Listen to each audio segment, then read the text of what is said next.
ছিল? কৌতূহল আছে? এই র্যাম্পে আজকে আমি 3 জন ভূতকে হাঁটাবো, 3টে ভূত আপনারা দেখবেন। 3 জনকে নিয়ে আসুন। আমি কেন র্যাম্প করিয়েছি আপনাদের দেখানোর জন্য। আগে দেখুন,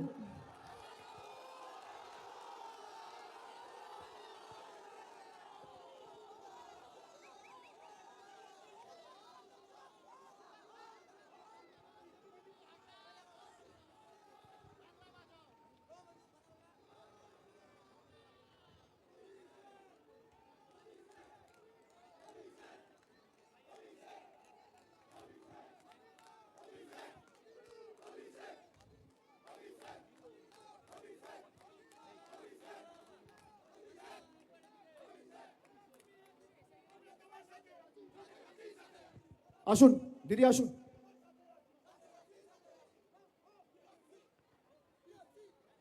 এখানে 2 জন ভদ্রলোক আছে, 1 জন ভদ্রমহিলা আছে, সবাই দেখতে পাচ্ছেন?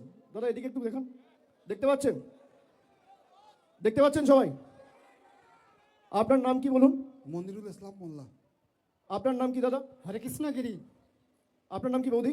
মিসেস মায়া দাস। আপনারা দেখতে পাচ্ছেন? এদিকে যারা আছে, এদিকে যারা আছে, এদিকে যারা আছে, সংবাদ মাধ্যমের বন্ধুরা সবাই দেখতে পাচ্ছেন? এখানে আমি একা আছি, আমার পাশে 2 জন ভদ্রলোক, 1 জন ভদ্রমহিলা আছে। এই 3 জনকে দেখে কি মনে হচ্ছে আপনার? আসুন আমার সাথে আসুন। এই 3 জনকে দেখে কি মনে হচ্ছে আপনাদের? কি মনে হচ্ছে? কি মনে হচ্ছে? ঠিক মনে হচ্ছে? এই 2 জন ভদ্রলোক দিয়ে দেখছেন, 2 জনের বাড়ি হচ্ছে মেটিয়াবুরুজ বিধানসভা, আর বৌদির বাড়ি হচ্ছে কাকদ্বীপ বিধানসভা। দেখতে পাচ্ছেন? কি আমি একা দেখছেন না 4 জন দেখছেন? কজন দেখছেন? কজন? এবার শুনুন, ইলেকশন কমিশন এতে দেখতে পাচ্ছেন না, এদের মৃত ঘোষণা করে দিয়েছে। এই জন্য আমি রাম মানিয়েছি। আর এরকম 3-4টে কেস না, খালি দক্ষিণ 24 পরগনা জেলায় 24 জন রয়েছে যারা জীবন্ত বহাল তবিয়তে রয়েছে, কিন্তু এদের দেখিয়ে দিয়েছে মারা গেছে। কোনোদিন মৃত ব্যক্তিদের র্যাম্পে হাঁটতে দেখেছেন? দেখেছেন? দেখেছেন? এই কারণ আমি তৈরি করেছি যে এদের কি চক্রান্ত, বাংলার মানুষ যাতে ভোটাধিকার প্রয়োগ না করতে পারে এদেরকে মৃত দেখিয়ে দেওয়া হয়েছে। আরে আমরা যতদিন আছি একটা মানুষের মৌলিক অধিকার আমরা যেতে দেবো না। দিল্লি আগামী দিন তৃণমূল যাবে, বিজেপির দালালরা তৈরি থাকো, ভ্যানিশ কুমার তৈরি থাকো, তৃণমূল দিল্লিতে যাবে। আজকে যা মাঠে লোক হয়েছে আমি ছেড়ে দিলাম। রাস্তায় পাটুলি থেকে আসার সময়, পাটুলি থেকে শুরু করে এই ময়দান অবধি প্রায় 20-22 কিলোমিটার রাস্তা, সোনারপুর হয়ে এলাম। রাস্তার দুধারে যা লোক ছিল, 1/3 লোক যদি দিল্লিতে যায়, জ্ঞানেশ কুমার অমিত শাহ বানের জলে ভেসে যাবে, তোকে দেখা যাবে না। খালি রাস্তায় যা লোক ছিল বানের জলে ভেসে যাবেন। আজকে এসআইআর এর কারণে যারা মারা গেছেন তাদের দায় কার? অপরিকল্পিত এসআইআর এর কারণে যারা আত্মহত্যা করছেন তাদের মৃত্যুর দায় কার? আজকেও একজন ভদ্রমহিলা বর্ধমান দক্ষিণে ফুলমালা, জয় বাংলা বাবা, জয় বাংলা, ফুলমালা, আসুন দাদা বৌদি আপনারা আসুন। ফুলমালা, ফুলমালা দেবী বলে একজন রয়েছে যিনি মারা গেছেন। আজকে তিনি আত্মহত্যা করেছেন, তাকে নোটিশ পাঠিয়ে 5 তারিখ ডাকা হয়েছিল। আপনি ভাবুন, লজিক্যাল ডিসক্রিপেন্সির নামে 1,36,00,000 লোককে জোর জবরদস্তি নোটিশ পাঠিয়ে ডাকা হচ্ছে। আরে বিজেপির যদি শত্রুতা থাকে আপনি নোটিশ পাঠিয়ে আমাকে ডাকবেন, আপনি নোটিশ পাঠিয়ে তৃণমূলের কর্মীদের ডাকবেন, আপনি নোটিশ পাঠিয়ে তৃণমূলের নেতাদের ডাকবেন। আপনি সাধারণ মানুষকে নোটিশ পাঠাচ্ছেন কোন সাহসে? যারা বাংলা না জিততে পেরে বাংলার মানুষের বিরুদ্ধে যুদ্ধ ঘোষণা করেছে তাদেরকে আমরা জবাব দেবো না? যারা আমাদের কৃষ্টি সংস্কৃতিকে অপমান করেছে তাদেরকে আমরা শিক্ষা দেবো না? 2016 সালে নোটবন্দির নাম করে লাইনে দাঁড় করিয়েছিল, মনে আছে না ভুলে গেছেন? নোটবন্দির নাম করে যারা লাইনে দাঁড়িয়েছিলেন মনে আছে না ভুলে গেছেন? আবার 10 বছর পরে 2026 এসআইআর এর নাম করে লাইনে দাঁড় করিয়েছে, মনে আছে? মনে থাকবে? আগামী নির্বাচনের দিন শেষবার একবার লাইনে দাঁড়াবেন। তারপর আমাদের এখন 2027-এ কোনো নির্বাচন নেই, 28-এ আবার পঞ্চায়েত। আগামী 26, 27, 28 একবার লাইনে দাঁড়াবেন। দাঁড়িয়ে ইভিএম এর বোতামটা এমনভাবে টিপবেন, যারা আপনাকে নোটিশ পাঠিয়ে আনম্যাপ করেছে তাদেরকে বাংলার ম্যাপ থেকে চিরতরে বিদায় দিতে হবে। তাদেরকে আনম্যাপ করতে হবে। আনম্যাপড, মৃত, যারা মারা গেছে, 85 জন আত্মহত্যা করার চেষ্টা করেছে, তার মধ্যে প্রায় 50-51 জন সাধারণ মানুষ আর 30 জন, প্রায় 30-35 জন বিএলও। তার মধ্যে প্রায় 56 জন মারা গেছে 2 মাসে। 56টা তর তাজা প্রাণ চলে গেছে। কি মায়েরা জবাব দেবেন না? দেবেন না? দেবেন না? আমরা জয় বাংলা বলি বলে আমাদের বাংলাদেশি বলা হয়। ভারতবর্ষের স্বরাষ্ট্রপতি, ভারতবর্ষের প্রেসিডেন্ট, রাষ্ট্রপতি, দেশের প্রেসিডেন্ট, ভারতবর্ষের রাষ্ট্রপতি এই বাংলার মাটিতে কলকাতায় এসে নেতাজি ইন্ডোর স্টেডিয়ামে জয় বাংলা বলে গেছে। আপনি শুনুন, বিজেপির সাংসদ অনন্ত মহারাজ দেশের প্রধানমন্ত্রীকে পাকিস্তানি বলছে। আমি বলছি না, কে বলছে? বিজেপির সাংসদ বলছে। শুনবেন? দাঁড়ান, ভিডিওটা নিয়ে এসছি, চালাই। অভিষেক ব্যানার্জি বলছে না,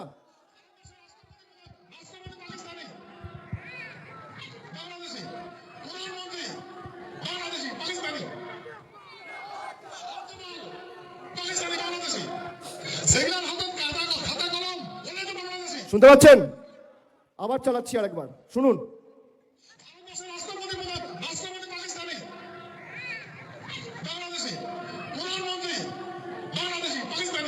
বলছে ভারতবর্ষের প্রধানমন্ত্রী বাংলাদেশি।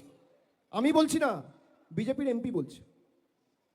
বিজেপির এমপি বলছে যে ভারতবর্ষের রাষ্ট্রপতি পাকিস্তানি আর ভারতবর্ষের প্রধানমন্ত্রী বাংলাদেশি। যে বিজেপি এমপিকে বিজেপির এমএলএরা ভোট দিয়ে নির্বাচিত করে রাজ্যসভায় পাঠিয়েছে, সেই বিজেপির এমপি অনন্ত মহারাজ ভারতবর্ষের প্রধানমন্ত্রীকে পাকিস্তানি আর বাংলাদেশি বলছে।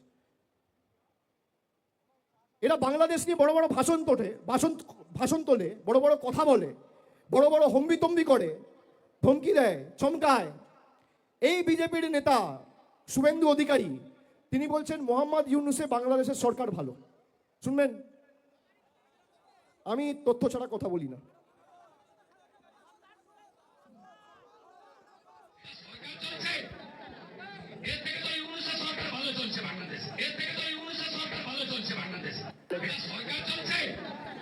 শুনছেন?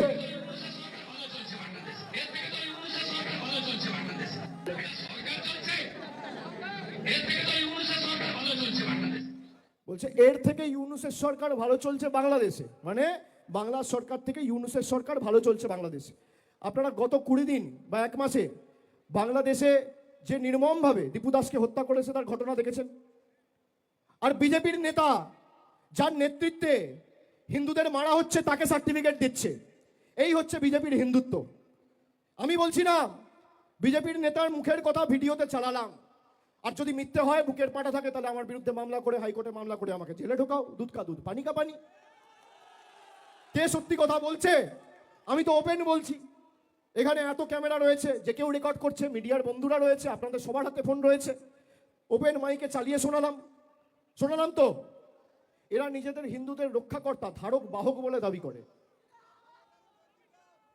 যারা মা দুর্গার বংশ পরিচয় নিয়ে প্রশ্ন তোলে, যারা রবীন্দ্রনাথ ঠাকুরকে রবীন্দ্রনাথ সান্যাল বলে, যাদের নেতৃত্বে ঈশ্বরচন্দ্র বিদ্যাসাগরের মূর্তি 2019-এ ভাঙা হয়েছিল, যাদের বাংলার সভাপতি এবং বর্তমানে কেন্দ্র সরকারের রাষ্ট্রমন্ত্রী সুকান্ত মজুমদার স্বামী বিবেকানন্দকে অজ্ঞ বামপন্থী প্রোডাক্ট বলেছিল, যারা বাংলার কৃষ্টি সংস্কৃতিকে আক্রমণ করে, তারা বাংলা বাঁচাবে? যারা দিল্লির দালালি করে, দিল্লির নেতাদের জুতো চাটা ছাড়া আর কোনো কাজ নেই, যাদের খালি বাংলার মানুষের টাকা আটকে দিল্লির নেতাদের কাছে নাম্বার বাড়ানো যাদের একমাত্র কাজ, তারা বাংলার সম্প্রীতি রক্ষা করবে? তারা বাংলার মানুষকে জল দেবে, কল দেবে? আপনি শুনে রাখুন, আর একটা ঘটনা আপনাদের সকলকে বলি। বালুরঘাটের সাংসদের নাম কি? সুকান্ত মজুমদার। আপনারা দেখেছেন সমাজ মাধ্যমে 3-4 দিন আগে আমার কাছে দুজন ছেলে এসছে, আমি তাদের সাথে যোগাযোগে ছিলাম। তাদেরকে আলাদা করে মহারাষ্ট্রে তারা 7 মাস জেল কেটেছে। তাদের একমাত্র দোষ যে তারা মহারাষ্ট্রে গিয়ে কেন বাংলায় কথা বলেছে। একজনের বাড়ি তপনে, একজনের বাড়ি কুমারগঞ্জে। তপন আর কুমারগঞ্জ দুটোই বালুরঘাট লোকসভা কেন্দ্রের অধীনে। একজনের নাম অসিত সরকার আর একজনের নাম গৌতম বর্মন। গৌতম বর্মন কি করে জানেন? গৌতম বর্মন বিজেপির বুথের সভাপতি। তারা বলছে যে আমরা বাংলায় কথা বলেছি বলে আমাদের মহারাষ্ট্রের ভিওয়ান্ডি পুলিশ হাতে লকআপ লাগিয়ে একদম থানায় নিয়ে গিয়ে জেলে ঢুকিয়েছে। আমাদের একমাত্র দোষ, আমরা বাংলায় কথা বলেছি, জোর জবরদস্তি আমাদের বাংলাদেশি বানিয়ে জেলে ঢুকিয়েছে।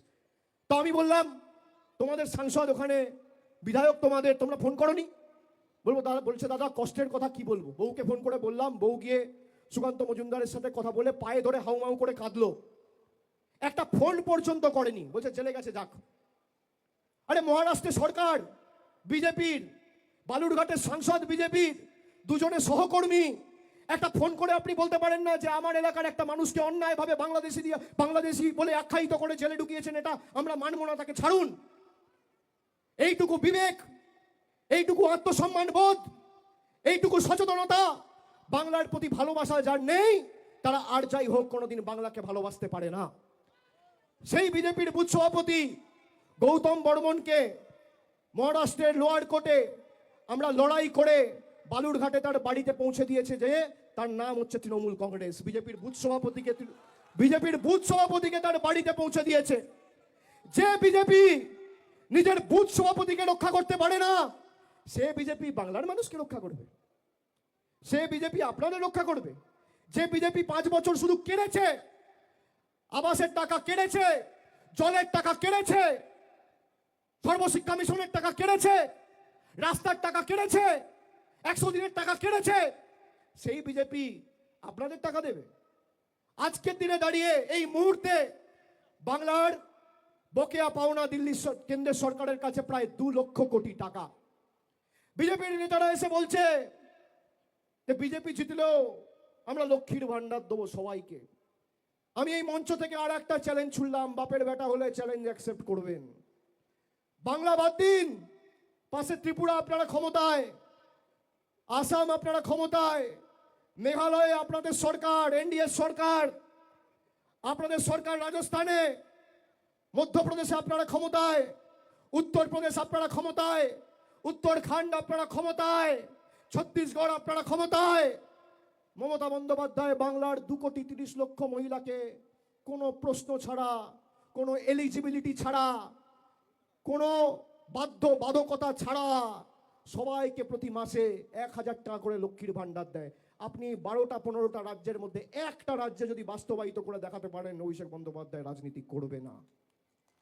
একটা রাজ্যে আমরা সবাইকে দিয়েছি। এরা ঘোষণা করেছে, বিহারে বলেছিল ক্ষমতায় এলে 2 লাখ টাকা দেবো, 10,000 টাকা দিয়ে কেটে পড়েছে, আর দেখানি। মহারাষ্ট্রে বলেছিল লক্ষ্মীর ভান্ডার দেবো, তারপর কি দেখলাম, ভেরিফিকেশনের নাম করে প্রায় 70 লাখ মহিলাকে বাদ দিয়ে দিচ্ছে। 60 লাখ 70 লাখ মহিলাকে বলছে এলিজিবিলিটি ক্রাইটেরিয়ায় পড়ে না। এই হচ্ছে বিজেপি। একদিকে মমতা বন্দ্যোপাধ্যায় দিচ্ছে, আর একদিকে মোদী সরকার নিচ্ছে। আপনি কার সাথে থাকবেন সিদ্ধান্ত আপনার। তৃণমূল জিতলে 2 মুঠো ভাত, আর বিজেপি থাকলে ধর্মে ধর্মে আঘাত আর সংঘাত। তৃণমূল জিতলে দুয়ারে রাশন, আর বিজেপি জিতলে দুয়ারে ভাষণ। তৃণমূল থাকলে সাম্প্রদায়িক সম্প্রীতি অক্ষুণ্ণ থাকবে, আর বিজেপি থাকলে বাংলাকে ভাতে মারবে। কার সাথে বাংলার মানুষ থাকবে, সিদ্ধান্ত বাংলার মানুষকে নিতে হবে। আমরা একমাত্র দল, ভারতবর্ষে একমাত্র দল, এখানে বুথে কাজ করার মতো কর্মী কারা আছে হাত তুলুন তো। ভারতবর্ষের তৃণমূল একমাত্র দল যে প্রতিবার নির্বাচনে যাওয়ার আগে নিজের রিপোর্ট কার্ড মানুষের কাছে পুঙ্খানুপুঙ্খভাবে তুলে ধরে। দল করবেন যখন, একমাত্র দল। বিজেপির রিপোর্ট কার্ড দেখেছেন 10 বছরে? আমরা 2021-এর নির্বাচনের আগেও রিপোর্ট কার্ড দিয়েছি, 2026-এর নির্বাচনের আগেও 15 বছরের আমাদের উন্নয়নের পাঁচালী তৈরি করে পুঙ্খানুপুঙ্খ